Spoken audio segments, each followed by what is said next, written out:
마태복음 13장 3절에서 9절까지의 말씀입니다. 제가 말씀을 좀 읽어드리겠습니다. 오늘은 내용들이 좀 있으니까요. 이따가 또 예수께서 비유로 여러 가지를 그들에게 말씀하여 이르시되 씨를 뿌리는 자가 뿌리러 나가서 뿌릴새 덜어는 길가에 떨어짐에 새들이 와서 먹어버렸고 덜어는 흙이 얕은 돌밭에 떨어짐에 흙이 깊지 아니하므로 곧 싹이 나오나 해가 돋은 후에 타서 뿌리가 없으므로 말랐고 덜어는 가시떨기 위에 떨어짐에 가시가 자라서 기운을 막았고 덜어는 좋은 땅에 떨어짐에 어떤 것은 100배 어떤 것은 60배 어떤 것은 30배의 결실을 하였느니라. 귀 있는 자는 들으라 하시니라. 오늘 맥추감사주일이어서 제가 씨에 대한 그리고 열매에 대한 말씀을 좀 준비를 했습니다. 사실은 지난주에 저희가 씨에 대한 말씀을 나눠서 그 연장선에서 오늘 씨에 대한 말씀을 나누고 다음 주에도 아마 계속해서 말씀을 나눌 것 같습니다. 여러분들이 아주 많이 들었던 예수님의 그 씨 뿌리는 자에 대한 비유입니다. 이 말씀을 오늘 함께 나누고자 하는데 여기서 그 씨에 대한 하나님의 씨, 사실 이 씨라는 건 뭐 여러분들이 복잡하지 않죠. 하나님의 말씀을 설명을 하는 겁니다.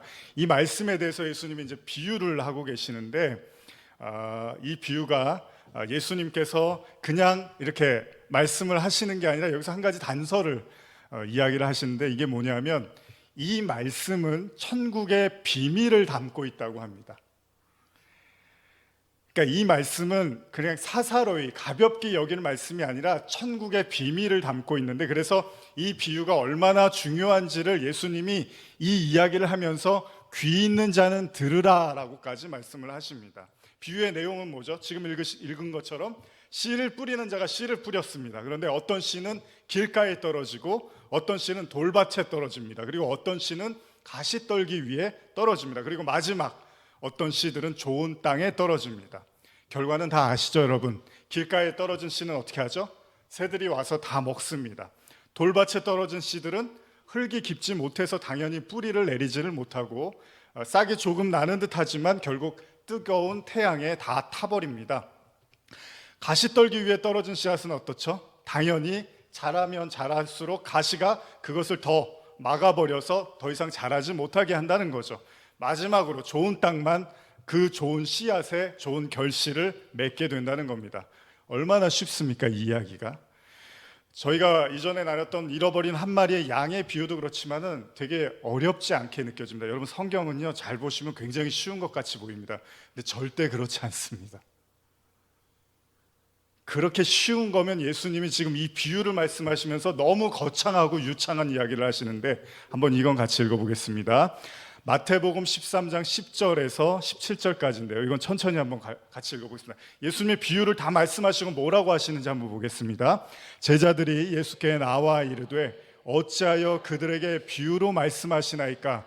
대답하여 이르시되 천국이 비밀을 아는 것이 너희에게는 허락되었으나 그들에게는 아니 되었나니 무릇 있는 자는 받아 넉넉하게 되고 없는 자는 그 있는 것도 빼앗기리라. 그러므로 내가 그들에게 비유로 말하는 것은 그들이 보아도 보지 못하며 들어도 듣지 못하며 깨닫지 못함이니라. 이사야의 예언이 그들에게 이루어졌으니 일러스되 너희가 듣기는 들어도 깨닫지 못할 것이요 보기는 보아도 알지 못하리라. 이 백성들의 마음이 완악하여져서 그 귀는 듣기에 둔하고 눈은 감았으니 이는 눈으로 보고 귀로 듣고 마음으로 깨달아 돌이켜 내게 고침을 받을까 두려워함이라 하였느니라. 그러나 너희 눈은 봄으로 너희 귀는 들음으로 복이 있도다. 내가 진실로 너희에게 이르노니 많은 선지자와 의인이 너희가 보는 것들을 보고자 하여도 보지 못하였고 너희가 듣는 것을 듣고자 하여도 듣지 못하였느니라. 지금 읽으신 내용을 보면 상당히 거창하게 유창하게 말씀을 하십니다. 지금 예수님이 우리가 나누고 있는 이 비유에 대해서 깨닫는 것에 대해서 이렇게 말씀을 하신 건데요. 이 비유를 깨닫는 건 다시 말하면 하나님이 도와주지 않으면 이 비유는 깨달을 수 없다는 이야기입니다. 그러니까 인간으로서는 거의 불가능하다라는 얘기를 이 비유를 해놓고서 말씀을 하시는 거예요. 그렇다면 우리가 나눈 이 비유는 일반 사람들이 보았을 때 느끼고 깨닫는 것과 여러분과는 차이가 있어야 된다는 겁니다. 그러니까 일반 믿지 않는 사람들도 아니면 그냥 교회 처음 나와서 그냥 성경 보고서 이런 내용이겠거니라고 생각했던 사람하고 여러분들이 가진 생각하고 별 차이가 없으면 여러분들은 지금 이 비유를 잘못 알고 있거나 잘 이해를 못하고 있다는 얘기입니다. 왜냐하면 예수님은 천국의 비밀이라고까지 말씀을 하셨습니다. 그럼 여러분들은 이 비유를 어떻게 이해하고 계십니까? 쉽게 말하면 이 비유는 우리가 일반적으로 이해하고 있는 수준의 이야기가 아니라는 거잖아요. 근데 여러분들은 그렇게 느껴지십니까? 이 이야기가? 이 비유가 매우 어렵다거나 이해하기 힘들다고 여겨지십니까? 그렇지 않잖아요. 어려서부터 말씀 들어온 사람이라면, 또 교회를 오래 다니신 분들이라면 이건 아주 주일학교에서도 단골처럼 들어왔던 이야기입니다. 그러니까 너무 친숙하고 익숙한 이야기라는 거죠. 그런데 생각해보면 그다지 어렵고 이해하기 힘들지 않는 그런 본문의 말씀인데, 다시 한번 정리를 해보면 누가 씨를 뿌렸어요. 근데 그게 어디에 떨어지느냐에 따라서 결과가 다 다르다라는 거잖아요. 이거 다 지극히 자연스러운 이야기입니다. 물에 무엇을 타느냐에 따라서 그 물의 색깔이 변합니다. 그게 뭐 대단한 이야기입니까? 땅에 무엇을 심느냐에 따라서 열매가 결정됩니다. 콩 심은 데 콩 나고 팥 심은 데 팥 납니다. 어렵지 않은 얘기입니다. 그런데 예수님은 지금 이 비유를 말씀하시면서 천국의 비밀이고 하나님이 도와주지 않으면 깨달을 수 없고 저 이방인들은 절대 알 수 없고 뭐 이런 얘기를 막 늘어놓는 거예요. 그것도 여러분들이 저하고 읽은 7절, 8절에 가까운 내용으로. 그럼 우리는 생각을 해보는 거예요. 예수님이 과장을 하셔서 말씀을 하셨을 수도 있고 아니면 우리가 너무 말씀을 쉽게 이해하고 있는지도 모른다는 거죠. 이 비유가 어려운 것이라고 생각하셨는지 예수님은 결국은 비유에 대해서 설명까지 해주십니다. 마태복음 13장 18절에서 23절입니다. 우리 같이 읽어보겠습니다. 시작. 그런즉 씨 뿌리는 비유를 들으라. 아무나 천국 말씀을 듣고 깨닫지 못할 때에는 악한 자가 와서 그 마음에 뿌려진 것을 빼앗나니 이는 곧 길가에 뿌려진 자요 돌밭에 부러졌다는 것은 말씀을 듣고 즉시 기쁨으로 받되 그 속에 뿌리가 없어 잠시 견디다가 말씀으로 말미암아 환난이나 박해가 일어난 때에는 곧 넘어지는 자요 가시떨기에 뿌려졌다는 것은 말씀을 들으나 세상의 염려와 재물의 유혹에 말씀이 막혀 결실하지 못하는 자요 좋은 땅에 뿌려졌다는 것은 말씀을 듣고 깨닫는 자니 결실하여 어떤 것은 100배, 어떤 것은 60배, 어떤 것은 30배가 되느니라 하시느니라. 예수님의 설명이 이렇습니다. 첫 번째, 길가에 뿌려진 자에 대한 설명입니다. 제가 현대어 성경을 한 번 더 읽어드릴게요. 씨가 길가에 떨어졌다는 것은 하늘나라의 기쁜 소식을 듣고도 깨닫지 못하는 사람의 마음을 가리킨다. 이런 사람은 악한 자가 와서 그의 마음속에 있는 씨를 다 뺏어간다. 그러니까 길가에 뿌려진 자의 마음, 이게 마음이잖아요. 사실 마음밭을 이야기하는 건데 하나님 나라에 대한 말씀을 듣고도 깨닫지 못한 사람에 대한 이야기를 합니다. 사실 우리가 쉽게 생각해도 그렇죠. 씨앗을 길가에 뿌리고서 열매를 맺기를 기대하는 사람은 아무도 없습니다.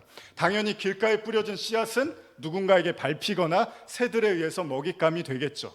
그러니까 길가에 씨를 뿌리는 행위는 씨를 자라게 하려고 지금 뿌리는 게 아니라는 겁니다. 성경은 길가에 뿌려진 씨앗을 뭐라고 하냐면 악한 자가 와서 다 뺏어간다고 합니다.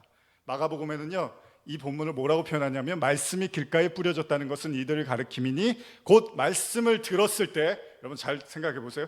여러분과 제가 말씀을 듣는 순간에 사탄이 즉시 와서 그들에게 뿌려진 말씀을 빼앗아 간대요. 그러니까 지금 이 순간에도 말씀이 떨어지고 우리가 말씀을 나누잖아요. 근데 어떤 사람의 마음은 즉시 사탄이 그 말씀을 가져가 버린대요. 사탄이 말씀을 빼앗는다는 건 또 무슨 말일까요? 잡생각을 한다거나 말씀에 집중을 못한다거나 뭐 이런 얘기일까요? 말씀을 듣고 그것이 하늘나라에 대한 말씀이라는 사실을 깨닫지 못한다는 전제를 두고 있습니다. 그러니까 악한 자가 와서 다 뺏어간다는 것은, 이것은 우리가 어떻게 이해해야 되냐면 우리는 이 말씀을 이렇게 생각할 수 있습니다. 다시 말하면 하나님의 말씀은 천국이라는 비밀을 담고 있는데 그것을 하나님의 나라, 즉 천국에 대한 말씀이 아니라 다른 것으로 받아들여 버리는 게 바로 사단의 밥이 되어 버리는 거라는 거죠. 한번 잘 생각해 보겠습니다. 마태복음 4장에 우리가 잘 아는 예수님이 사탄의 시험, 아주 다이렉트로 정확하게 예수님을 시험한 거잖아요. 직접 사단이 와서. 이때 한 가지 특이한 점이 있습니다. 마태복음 4장 5절 6절을 한번 같이 볼까요? 시작. 이에 마귀가 예수를 거룩한 성으로 데려다가 성전 꼭대기에 세우고 이르되 내가 만일 하나님의 아들이여든 뛰어내리라 기록되었을 때 그가 너를 위하여 그의 사자들을 명하시리니 그들이 손으로 너를 받들어 발이 돌에 부딪히지 않게 하리로다 하였느니라. 자, 사탄이 예수님을 시험합니다. 광야에서 금식하고 있는 예수님을 시험을 하는데 두 번째 시험이죠. 뭐냐 하면 성전의 꼭대기에 올라가서 뛰어내리라고 해요. 그런데 사단이 뭐라고 하냐면 성경에 기록된 것 같이 예수님이 만약에 그 성전에서 뛰어내리면 천사들이 와서 예수님을 받쳐줄 거니까 죽지 않고 상하지도 않을 거라고 지금 사탄이 말씀을 가지고 이야기하는데 이 말씀은 시편에 기록된 91편에 기록된 말씀입니다.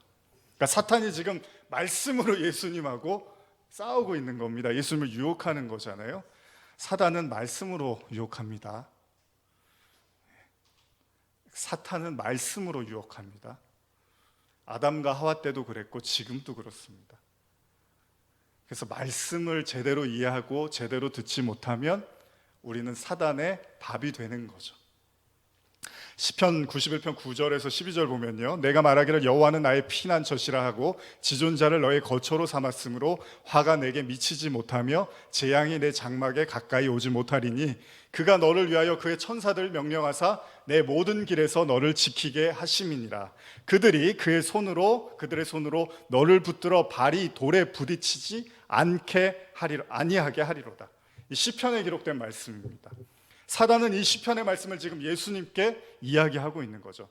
당신도 하나님의 아들이라면 절대 죽는 일은 없을 거야 라고 이야기를 하죠. 이때 예수님이 사탄의 말을 거부합니다. 예수님이 뭐라고 하시면 하나님을 시험하지 말라라고 말씀을 하시죠. 예수님이 성전 꼭대기에서 그러면 만약에 떨어지셨다면 어땠을까요? 정말 안 죽으셨을까요? 예수님이 정말 그 말을 듣고 그래 내가 하나님의 아들인 걸 한번 보여줄게. 그렇게 못 믿겠니? 내가 한번 올라가서 떨어져 볼게. 어땠을까요? 아무렇지도 않았을까요? 예수님이 그러면 그 십자가 지실 때 이렇게 창으로 찔렸을 때 피가 안 나와야 되잖아요. 사단의 의도는 뭡니까? 지금 사단은 예수님께 하나님의 말씀을 가지고 이야기를 하고 있다는 게 중요한 거죠. 물론 이러한 시험은 돌을 떡으로 만드는 것에서도 다르지 않습니다. 사단의 목표는 무엇입니까? 사단은 예수님이 하나님의 아들로서 져야 될 십자가, 그러니까 모든 인류를 위해서 흘려야 되는 대속의 제물이 되어야 되는 것을 거부하게 하려는 거죠. 사단의 목적은 하나잖아요. 하나님과 인간의 관계를 끊어놓는 게 사탄의 목적이잖아요. 그러니까 그 목적을 이루기 위해선 예수라는 분이 절대로 십자가 어린 양이 돼서는 안 되니까 그 길을 막을 수 있는 모든 방법을 다 동원하는 것이 사단의 역할이었다는 거죠. 사단의 목적은 예수님의 십자가의 길이 아니라 대속의 제물이 아니라 어린 양이 아니라 다른 방식으로 세상을 살라고 이야기를 합니다. 그게 뭐죠? 하나님이 주신 모든 능력으로 세상을 호령하고 그 신비한 능력을 이용해서 사람들에게 추앙을 받고 경배를 받고 친송을 받으면서 이 세상 임금으로 살라고 하는 것이 사탄의 유혹이었습니다. 만약 예수님의 입장에서 진정한 구원이 배고픔의 해결이고 질병으로부터의 자유고 가난과 궁핍으로서의 부유가 모든 인류를 구원하는 일이라고 여겼으면 예수님은 사단의 유혹을 굳이 피하실 필요가 없었습니다. 그러나 마지막에 사단이 제시했던 것이 사실은 궁극적인 목적이잖아요. 뭐죠? 나에게 절하면 내가 이 세상의 모든 부귀와 영화를 다 주겠다고 이야기를 합니다. 이때 예수님이 거절을 하시잖아요. 그러니까 무슨 이야기입니까? 사탄은 지금 예수님께 시편의 말씀을 던져놓고 자신의 의도대로 말씀을 이해하게 한다는 거예요. 그렇습니다. 사단의 궁극적인 목적은 하나님과 인간 사이를 가로막는 건데 어떻게 가로막느냐 하면 하나님의 말씀으로 가로막게 한다는 거예요.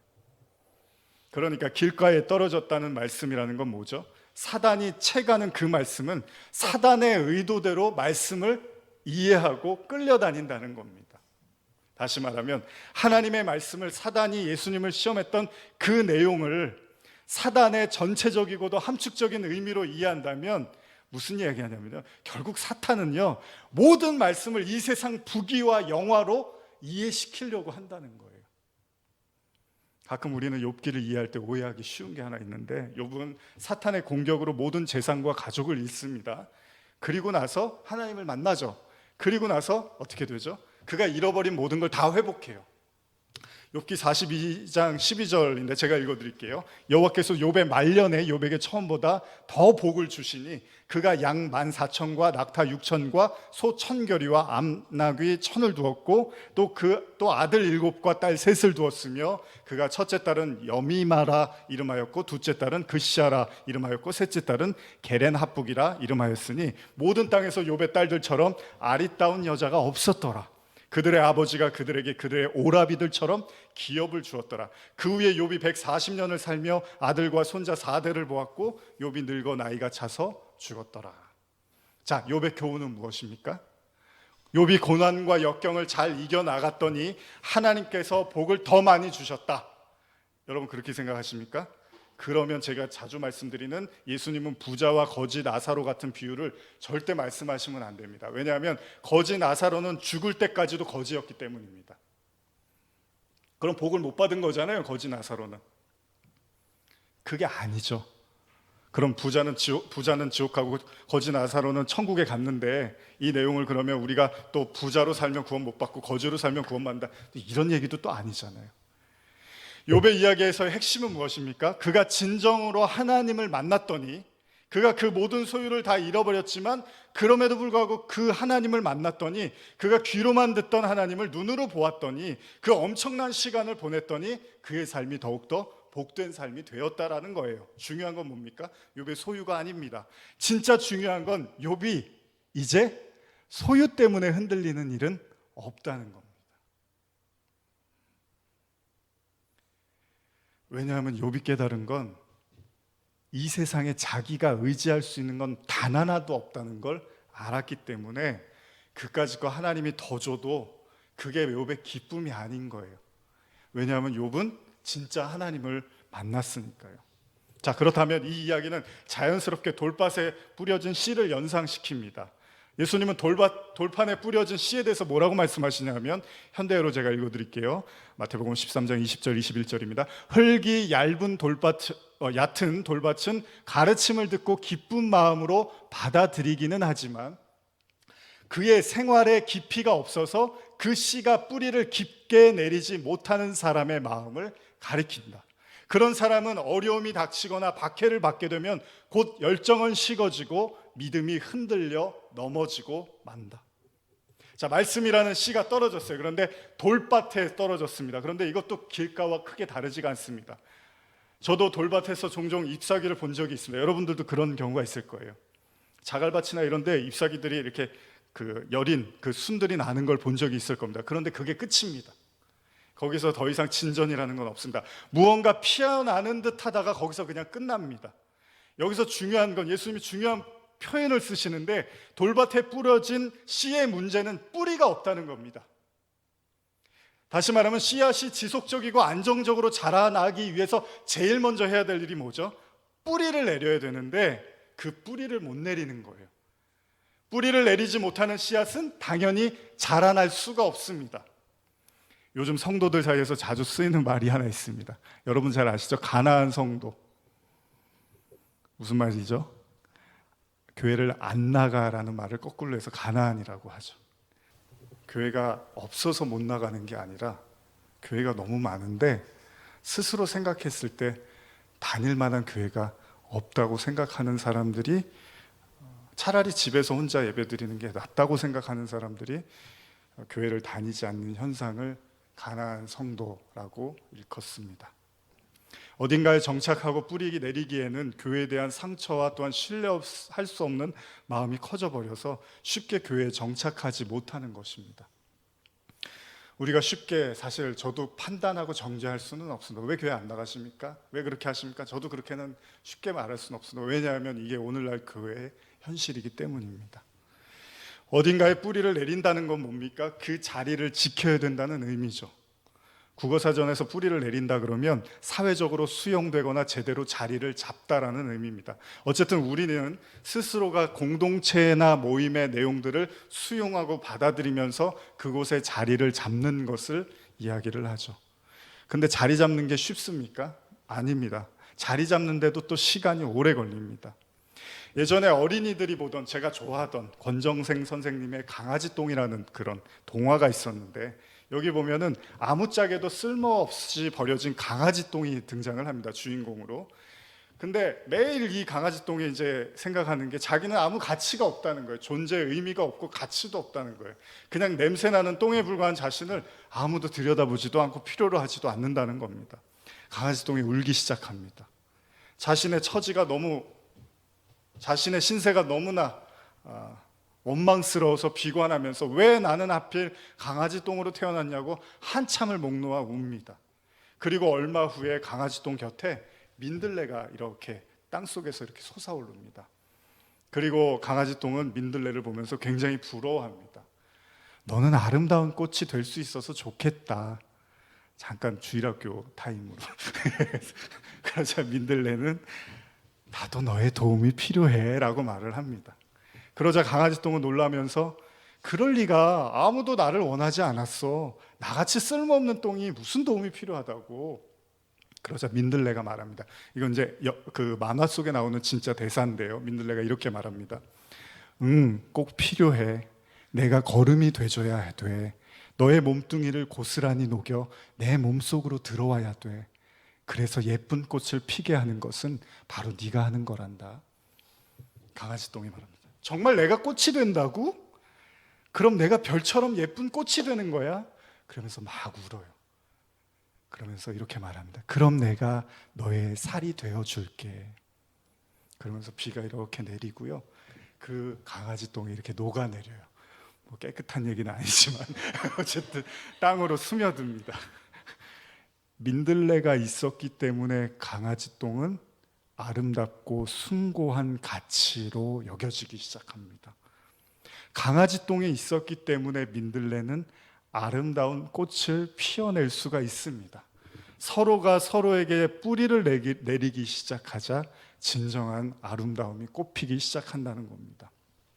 그동안에 강아지똥이 했던 수많은 자기 비하와 연민, 그런 것들은 민들레를 만나자마자 순식간에 사라져 버립니다.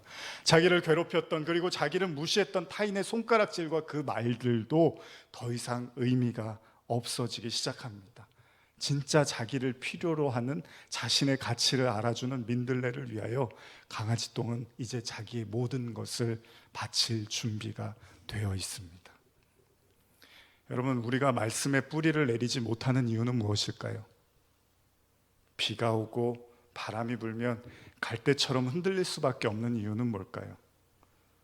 성경 말씀대로 은혜 받는 그 순간에는 모든 것이라도 다 할 것처럼 마음 먹다가도 막상 현실의 문제가 찾아오면 뒷걸음질 치고 말씀을 잊어버리는 이유는 뭘까요? 하나님의 가치가 최고고 하나님의 말씀이 최고라고 말하면서도 현실 세계에서는 무력하게 당하고 있는 건 왜 그런 걸까요? 강아지똥은 민들레를 보면서 부러워합니다. 왜냐하면 그도 꽃처럼 아름다운 존재가 되고 싶었기 때문입니다. 자신은 절대 꽃과 같은 아름다운 존재가 될 수 없었을 것이라고 믿었던 그에게 민들레는 그 방법을 설명해 줍니다. 그것은 바로 자기 자신을 녹여 민들레의 뿌리로 스며들려는 것입니다. 요한복음 12장 24절에 일찍이 예수님도 이런 말씀을 하셨습니다. 같이 읽어볼까요? 시작. 내가 진실로 진실로 너희에게 이르노니 한 알의 밀이 땅에 떨어져 죽지 아니하면 한 알 그대로 있고 죽으면 많은 열매를 맺느니라. 자기의 생명을 사랑하는 자는 잃어버릴 것이요 이 세상에서 자기의 생명을 미워하는 자는 영생하도록 보전하리로다. 뿌리를 내릴 수 없었던 그런 돌밭에 떨어진 씨앗은 어쩌면 우리에게 말하고 있는지도 모릅니다. 꽃과 같은 화려함은 취하고 싶지만 자기 희생과 헌신을 거부하는 이기적인 인간의 모습, 그게 바로 우리의 모습일지도 모르겠죠. 신조 중에 쿼터족이라는 말이 있습니다. 제가 도서관 갔다가 화장실에 앉아 있는데 붙어있는 그 짧은 지식들이 이렇게 화장실에 붙어 있거든요. 그걸 제가 보고서 알았습니다. 이게 무슨 말이냐면 행동과 사고에 걸리는 시간이 기성세대의 4분의 1밖에 걸리지 않을 만큼의 속도 빠른 젊은 사람을 쿼터족이라고 일컫습니다. 요즘 디지털 기기를 많이 쓰시죠. 어르신들이나 뭐 젊은 사람들이 다 쓰고 있는데, 스마트폰, 여러분들 중에도 아마 그러실 거예요. 스마트폰이 어디 이제 사라지거나 아니면 내 눈에서 벗어나면 괜히 초조하고 불안하신 분들 계시죠. 그런 경우 디지털 기기에 매우 익숙하고 의존적인 사람들을 쿼터족이라고 하는데요. 이 말은 쿼터족들이 일 처리를 굉장히 빠르게 한다라는 의미도 있지만, 동시에 매우 성급하고 깊지 못한 지식을 가지고 있다는 부정적인 이야기도 있습니다. 그래서 대화를 하면 15분을 채 못 넘긴다라는 의미도 있습니다. 그러니까 60분, 1시간짜리 대화를 해야 되는데 15분 하면 다 대화의 내용이 떨어져 버리는 거예요. 이게 무슨 말이냐면요, 단편적인 예로 제가 예를 들어서 예전에 영화를 볼 때는 비디오 테이프를 빌려와서 그걸 얼마나 몇 번이나 돌려봤습니까? 재밌으면 웬만하면 처음부터 끝까지 정독으로 한번 쭉 보고 또 보고 또 보고 그러잖아요. 그런데 요즘은 어떻죠? 영화 파일이라는 게 있다 보니까 이렇게 컴퓨터로 영화를 보면 빨리빨리 돌려서 보죠. 그러니까 1시간 반짜리를 1시간이면 보는 거예요. 심지어는 30분 만에 다 보기도 하잖아요. 건너뛰기를 하는 거죠. 원하는 장면만 빨리 돌려보는 거예요. 그러니까 정보를 습득할 때 내가 원하는 부분만, 그냥 필요한 부분만 이렇게 가져가는 거죠. 자, 그렇다면 우리가 말씀의 뿌리를 내리지 못하는 이유도 헌신과 희생이라는 과정을 건너뛰어서 달콤한 열매에 다다르고 싶은, 우린 다 그런 마음들이 있잖아요. 그러니까 그런 신앙들은 어떠냐면 매우 감정적이고 즉흥적이고 또 동시에 금방 사그라든다는 거예요. 왜냐하면 뿌리를 내리는 과정을 받아들이지 않고 있기 때문입니다. 마치 당시에 많은 사람들이 예수님을 왜 쫓았죠? 기적을 행하니까. 그들이 걸핏하면 예수님께 기적을 요구하잖아요. 요즘에 알라딘이라는 영화가 굉장히 흥행을 하고 있죠. 한국 사람들이 되게 좋아하는 것 같아요, 외국보다도. 그런데 거기에 여러분들이 아시는 것처럼, 알라딘 잘 아시죠? 거기에 요술램프 하나가 이렇게 나옵니다. 많은 사람들이 그 요술램프를 가지고 싶어요. 왜냐하면 이걸 문지르면 여기서 요정이 나오고, 그 요정은 주인이 말하는 소원을 3가지를 다 들어주거든요. 어떤 소원이든 상관없어요. 다 들어줍니다. 왜요? 우리도 그럴 거예요. 하나님이 그런 분이면 참 좋을 거예요. 하나님이 나타나서 내가 원하는 소원을 딱 들어주면 얼마나 좋습니까? 그런데 알라딘에서 주인공을 램프의 요정에게 묻습니다. 너의 소원은 뭐니? 그러자 요정이 굉장히 이렇게 당황을 해요. 그러면서 뭐라면, 지금까지 나한테 그런 질문을 하는 사람은 없었다는 거예요. 자기들이 원하는 걸 얘기하는 사람들은 있었는데 정작 자기 자신한테 그런 질문을 한 사람은 단 한 사람도 없었다는 거예요. 그리고 나서 그가 뭐라고 얘기를 하냐면, 나는 모든 능력을 다 갖고 있지만 내가 원하는 건 이 램프에서 벗어나는 거야 라고 이야기를 합니다. 실제로 마지막 순간에 주인공은 그 램프의 요정에게 마지막 소원으로 그를 위해서 그 램프에서 벗어나게 해주는 소원을 빌게 되죠. 그는 자유의 몸이 됩니다. 여러분, 하나님께 우리의 소원을 비는 게 뭐가 잘못된 겁니까? 당연히 인간이 필요한 것들을 기도하고 하나님께 부르짖는 것은 아무 문제가 되지 않습니다. 그러나 진짜 문제는 무엇입니까? 인간이 오로지 소원만 빌려 하기 때문일지도 모른다는 거예요. 다시 말하면 램프의 요정에게 너의 소원은 뭐니? 라고 물어봤던 것처럼, 우리가 우리의 소원은 하나님께 비는데 하나님이 뭘 원하는지에 대해서는 별로 알고 싶지 않아 할 수도 있다는 겁니다. 하나님의 뜻이 뭔지, 하나님이 무엇을 원하는지, 그런 거는 중요하지 않고 일단 우리의 소원이 빨리 하나님이 들어주시는 게 중요할 수도 있다는 겁니다. 물론 많은 사람들이 아니라고 생각할 겁니다. 하나님의 의중을 알고자 나도 얼마나 기도하고 주님의 뜻을 묻고 주님을 위해서 얼마나 내가 그 필요들을 구하고 있는데라고 생각할지도 모르죠. 그런데 이를 더욱 깊이 설명해 주는 것이 가시떨기에 대한 예수님의 말씀입니다. 자, 가시떨기에 대한 예수님의 설명은 이렇습니다. 제가 현대어로 읽어드릴게요. 또 가시덤불에 덮인 땅은 가르침을 듣기는 하지만 생활에 대한 걱정과 돈을 벌어야겠다는 생각이 하나님의 말씀을 막아버리는 사람을 가리킨다. 이런 사람은 열매를 맺지 못한다.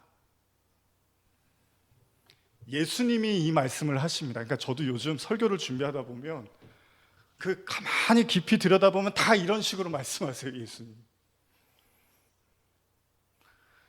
길가에 떨어져서 사단의 밥이 되어버린 씨, 그리고 돌밭에 떨어져서 햇볕에 타버린 씨의 최종판인 가시떨기에 떨어진 씨에 대한 비유는 뭐냐면, 주님은 모든 인간이 하나님의 씨라는 말씀의 결실을 맺지 못하는 이유를 바로 생활에 대한 걱정과 돈을 벌겠다는 생각으로 규정하고 있다는 겁니다. 우리가 가장 일상적이고 일반적이고 보편적이고 가장 자연스럽게 하는 염려를 주님은 열매를 맺지 못하는 이유라고 말씀을 하신다는 거예요. 그러니까 저와 여러분들이 말씀이라는 씨앗의 열매를 맺지 못하고 있다면 그것을 저해하는 가장 큰 방해꾼은 세상의 염려와 재물의 유혹, 즉 생활의 걱정과 돈을 벌어야겠다는 생각이라고 예수님이 말씀하고 계시다는 겁니다. 결국 하나님의 씨라는 말씀의 뿌리가 저와 여러분들에게 내릴 수 없는 이유는 이미 다른 뿌리가 우리 마음속에 자리 잡고 있기 때문이라고 말씀을 하시는 거예요. 무슨 뿌리입니까? 디모데전서 6장 10절에 매일 하는 말씀이죠. 돈을 사랑함이 일만하게 뿌리가 되나니. 어떤 뿌리가 있어서 다른 뿌리가 들어올 수가 없는 거예요. 사실 저와 여러분들이 쉽게 동의하지 못할 수 있습니다. 왜냐하면 모든 신앙인들이 다 그러하다고 생각할 수 없기 때문입니다. 여기 계신 분들도 맨날 돈 걱정하시고 그러지 않잖아요. 맨날 생활 걱정하시고 그러지 않잖아요.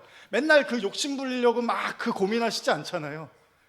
그런데도 불구하고 지금 예수님이 그 말씀의 뿌리를 맺지 못하는 이유를 이렇게 이야기를 하고 계시다는 거예요. 그러면서 이것을 천국의 비유라고까지 말씀을 하세요. 그러니까 천국의 말씀을 깨닫지 못하는 게 가장 가까이 일어나고 있는 우리의 일상성의 문제를 예수님이 거론하고 계시다는 겁니다. 여러분들은 지금 제 설교에 집중해야 될 것이 아닙니다. 예수님이 왜 이 말씀을 하셨는지를 생각하셔야 됩니다. 왜 씨앗의 열매를 맺지 못하는 이유가 세상의 염려와 재물에 대한 탐심이라고 말씀하셨을까요? 사무엘상 15장에 보면 사울왕 아시죠, 여러분? 사울왕이 하나님께 버림을 받는 장면이 나옵니다. 사무엘상 15장 1절에서 3절인데요. 한번 우리말인데 같이 읽어볼까요? 시작. 사무엘이 사울에게 말했습니다. 여호와께서 나를 보내 왕에게 기름을 붓고 이스라엘을 다스리는 왕이 되게 하셨소. 그러니 이제 여호와께서 전하신 말씀에 귀를 기울이시오. 만군의 여호와께서 이렇게 말씀하셨소. 이스라엘 자손들이 이집트에서 올라올 때 아말렉이 이스라엘에게 한 일, 곧 길에서 잠복해 기다렸다가 공격한 일에 대해 내가 벌할 것이다. 너는 지금 가서 아말렉을 공격하고 그들에게 속한 모든 것을 완전히 멸망시켜라. 그 어떤 것도 남겨두어서는 안 된다. 남자와 여자, 어린이와 젖먹는 아기, 소와 양, 낙타와 나귀들을 모두 죽여라. 얼마나 잔인한 말씀입니까? 하나님이 지금 이스라엘의 왕인 사울에게 이제 아말렉이라는 족속을 칠 건데 거기 가서 전쟁을 일으킨 다음에 하나도 남기지 말래요. 이런 말씀을 하셔요.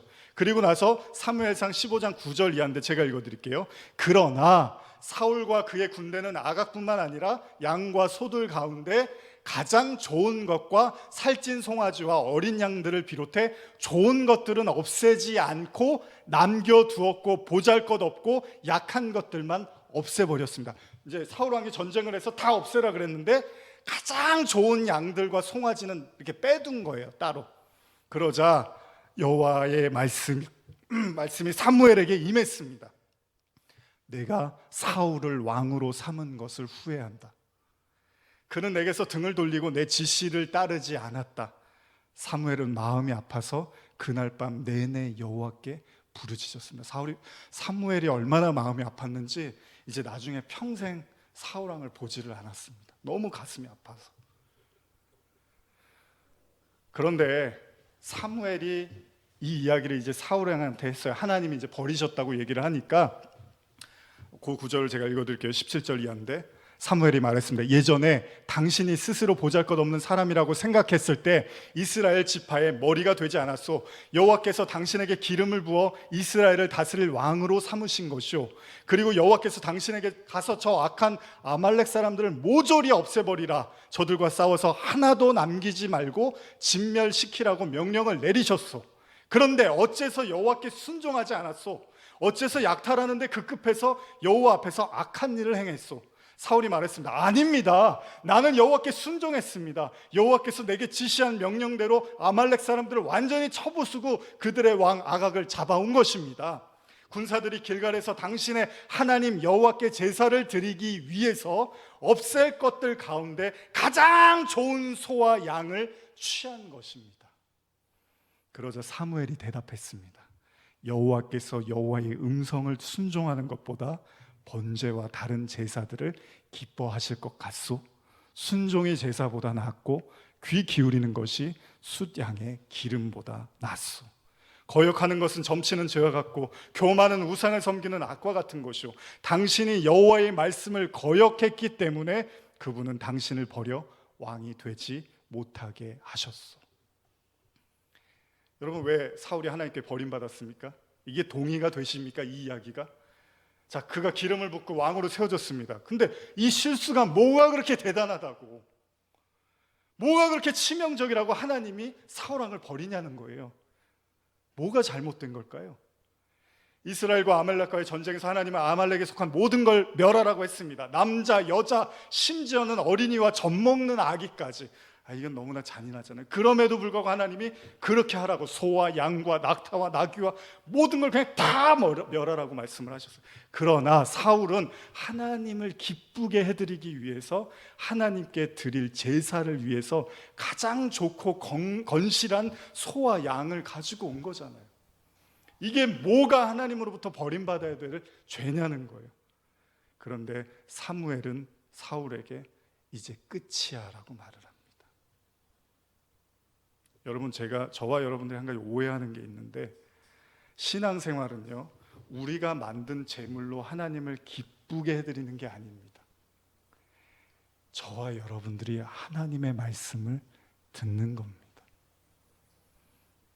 그 말씀을 따르는 겁니다. 그래서 다윗이 시편 51편에 이렇게 말한 겁니다. 주께서는 제사를 기뻐하지 아니하시나니 그렇지 아니하면 내가 드렸을 것이라. 주는 번제를 기뻐하지 아니하시나이다. 제사를 잘 드리는 게 중요한 게 아니라 하나님의 말씀을 따르는 게 더 중요하다는 겁니다.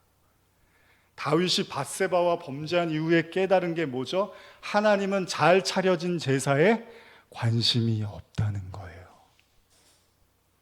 수없이 많은 제사를 드리고 공을 드리고 최고의 것으로 제사를 드려왔던 다윗이었기 때문에, 다윗은 제사를 뭐라고 생각했을까요? 자기의 사랑을 하나님께 표현하는 거라고 생각했을 거예요. 그래서 최고의 좋은 걸로 제사를 지냈어요.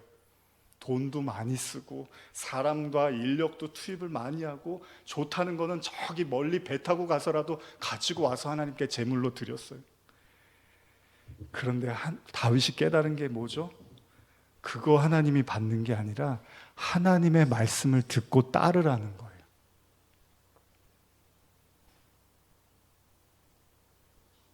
정해진 시간에 준비한 예물을 가지고 준비한 제사를 드리는 것, 말씀을 듣기도 하고 기도도 하고 찬양도 합니다.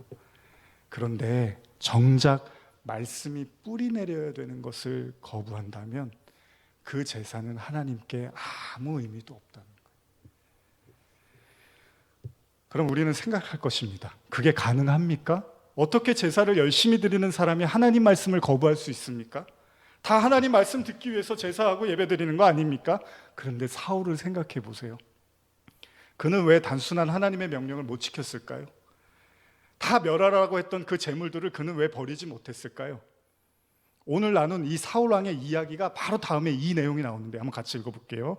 사울이 버림받았다는 말을 듣고 이제 선지자 사무엘이 떠나려고 할 때 사울이 이렇게 말합니다. 같이 읽겠습니다. 사무엘상 15장 30절입니다. 시작.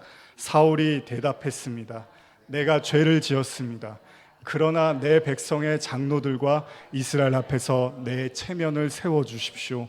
나와 함께 가서 내가 여호와 당신의 하나님을 경배하도록 해주십시오. 이게 죄입니다. 이게 하나님이 다 그냥 빤히 들여다 보였던 사울의 마음이었던 거죠. 그에게 중요한 건 뭐죠? 하나님이 아니었습니다. 왕의 자리였습니다.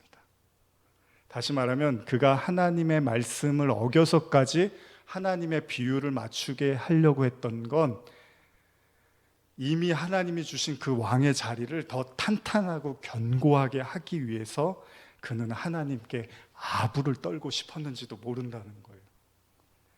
그런데 정말 하나님께 마음이 있었을까요?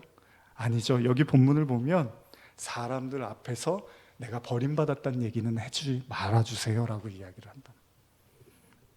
그는 모든 사람들 앞에서 강력한 자신의 왕권을 칭송받고 싶었던 거죠. 그의 마음 깊이 뿌리 잡고 있었던 건 하나님의 말씀이 아니라 일만하게 뿌리인 바로 이 세상이었다는 겁니다. 제가 요새 많이 하는 생각이 있는데요, 신앙은 환타지가 아닙니다. 신앙은 상상력이 아닙니다. 신앙은 현실이고 실제입니다. 우리는 우리의 상상력 속에 그걸 믿음이라고 착각하기도 합니다. 자신의 상상을 믿음이라고 착각할 수 있다는 겁니다. 신앙은 허상이 아닙니다. 신앙은 살아있는 하나님의 말씀입니다. 여러분 한번 다 까놓고 한번 말씀해 보세요. 정말 중요한 순간에는 말씀 안 따라가잖아요. 정말로 결정해야 되고 중요한 순간에 포기해야 될 때는 말씀 잘 따라가기 쉽지 않잖아요. 우리 잘 알잖아요. 우리 살아온 인생이 다 그렇잖아요. 왜 그렇죠? 어쩌면 우리는 말씀을 허상으로, 상상으로 남겨두고 싶은지도 몰라요. 여러분, 신앙은 살아있고 운동력 있는 하나님의 말씀이며 우리는 그 앞에서 철저하게 패배를 맛봐야 합니다. 그래서 말씀이 우리를 이겨야 되는데, 진짜 하나님의 말씀이 나의 의지와 나의 욕심을 꺾어야 되는데, 진짜 하나님의 말씀이 왕되고 싶은 나를 계속 이겨야 되는데, 우리의 하나님의 말씀이 우리를 꺾는 게 아니라 우리가 그 말씀을 이겨버리기 시작하면 저와 여러분들은 절대로 좋은 땅이 될 수 없다는 거예요. 말씀은 계속 뿌리를 맺으려고 하지만 우리가 가진 세상의 그 뿌리는 하나님의 말씀을 계속 거부하고 있다는 겁니다. 그래서 예수님이 말씀하시는 좋은 땅이 되려면 가르침을 듣고 깨달아 열매를 맺는 거죠. 말씀이요, 여러분과 제 마음을 뚫고 들어와서 뿌리를 맺을 수 있도록, 그게 아무리 힘겹고 아프더라도 그 말씀이 내 안에서 뿌리를 잡고 영양소를 공급해서 열매를 결실할 수 있도록 우리의 마음을 그냥 하나님께 내어드려야 된다는 것입니다. 이걸 비밀이라고 주님이 말씀하십니다.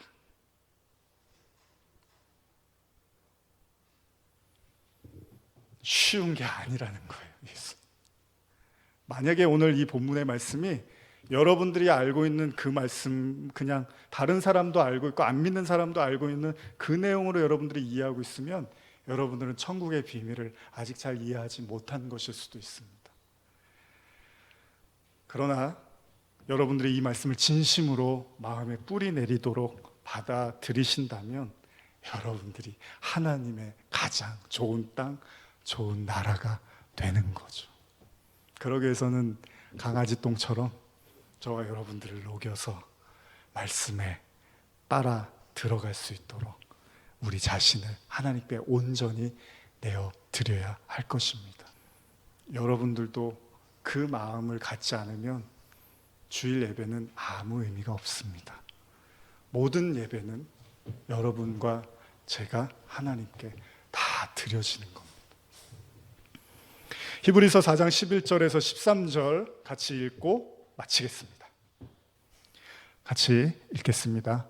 그러므로 우리가 저 안식에 들어가기를 힘쓸지니 이는 누구든지 저 순종하지 아니하는 본에 빠지지 않게 하려 함이라. 하나님의 말씀은 살아있고 활력이 있어 좌우에 날선 어떤 검보다도 예리하여 혼과 영과 및 관절과 골수를 찔러 쪼개기까지 하며 또 마음의 생각과 뜻을 판단하나니 지으신 것이 하나도 그 앞에 나타나지 않음이 없고 우리의 결산을 받으실 이의 눈앞에 만물이 벌거벗은 것 같이 드러나느니라. 기도하시겠습니다.